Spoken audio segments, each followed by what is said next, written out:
Bonjour à tous et bienvenue à votre édition L'Info. 64 millions de citoyens turcs voteront ce dimanche lors des élections présidentielles et parlementaires qui revêtent un caractère historique puisqu'en octobre 2023, la République de Turquie fêtera son 100e anniversaire.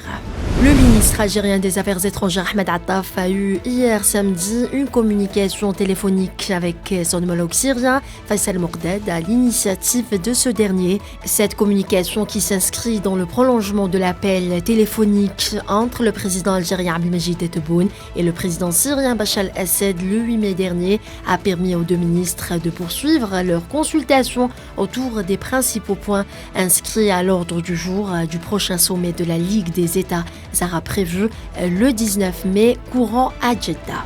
Le ministre algérien des Affaires étrangères a également reçu un appel téléphonique de son homologue cubain.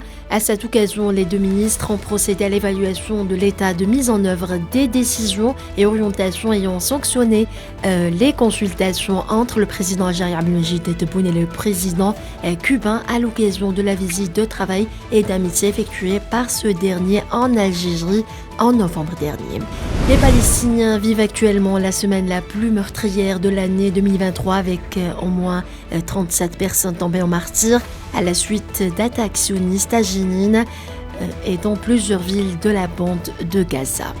L'autorité de l'énergie de la bande de Gaza a mis en garde contre une catastrophe humanitaire à la suite de l'échec de l'approvisionnement en carburant de la centrale électrique en raison de la fermeture par l'entité sioniste du point de passage dans le sud de l'enclave palestinienne.